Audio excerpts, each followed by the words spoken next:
this left side of the engine mount off. I'm going to mark and measure all my holes I need here in the firewall and get them drilled and route some cables. Got a couple things here.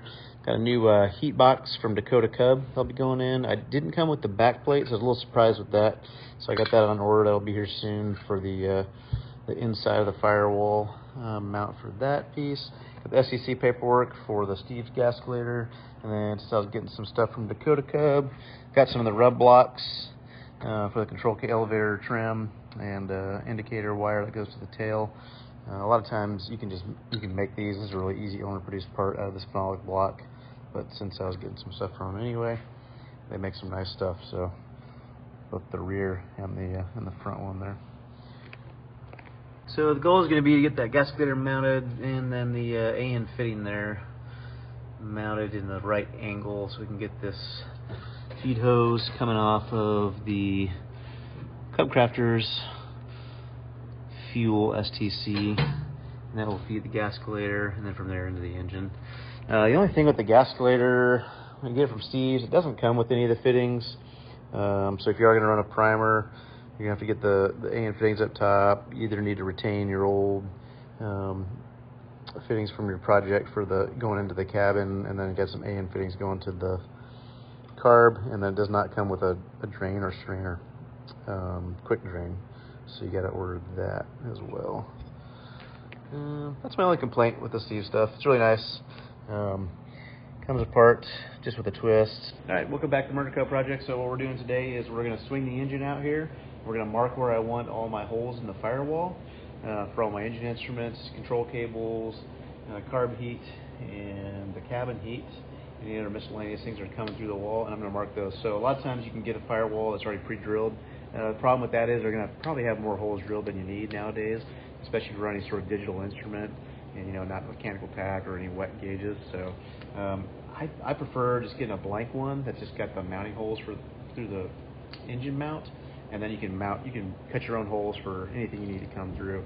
But I do still use the original positions for most of it. Anything you're going to need, like the throttle cable and the cabin heat, because the way those are routed in a lot of the cable lengths kind of require you to do so.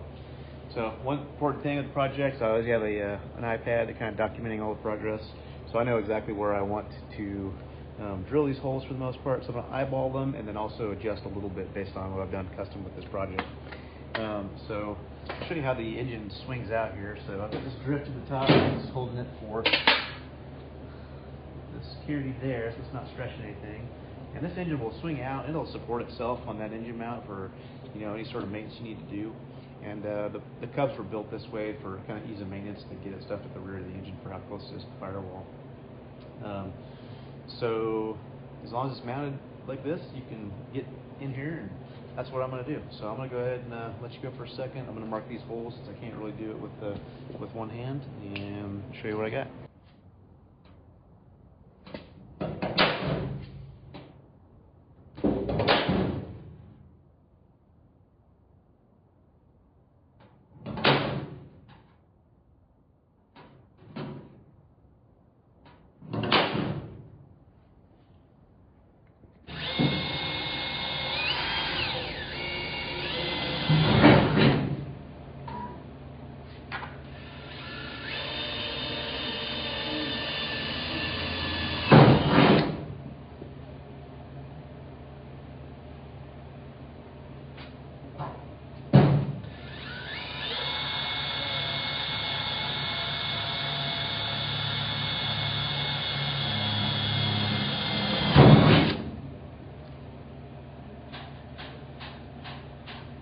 Alright, pilot hole just drilled, going up to a step bit.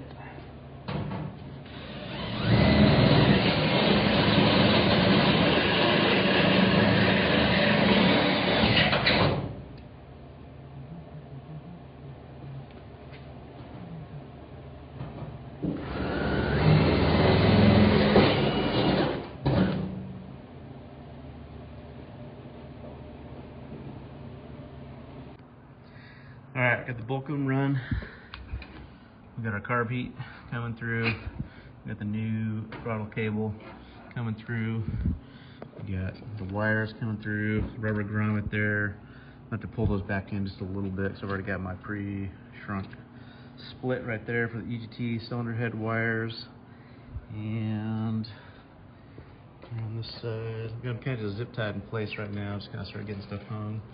Here's all my fuel transducer, oil pressure, oil temperature, RPM, and manifold. So all my engine instruments pretty much right there.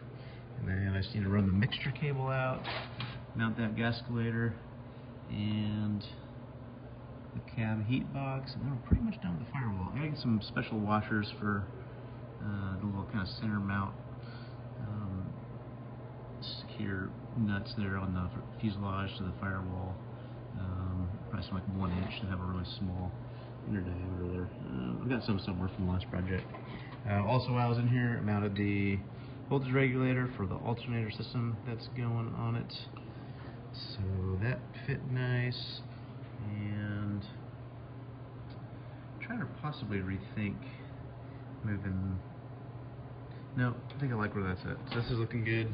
I got the bolts back in there in the engine mount. Like I said, don't want that sitting overnight or really any extended period of time at all without those in there. So it's a quick swing out mount just for some quick maintenance, and then back in the game. Okay, last couple things I need to make some holes for is my alternator power wire coming back into the bus, and then my starter wire, and then the mixture.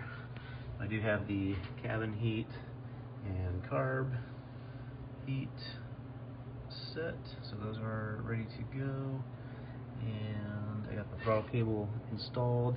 So I need to put a dowel clamp up there to hold it in place.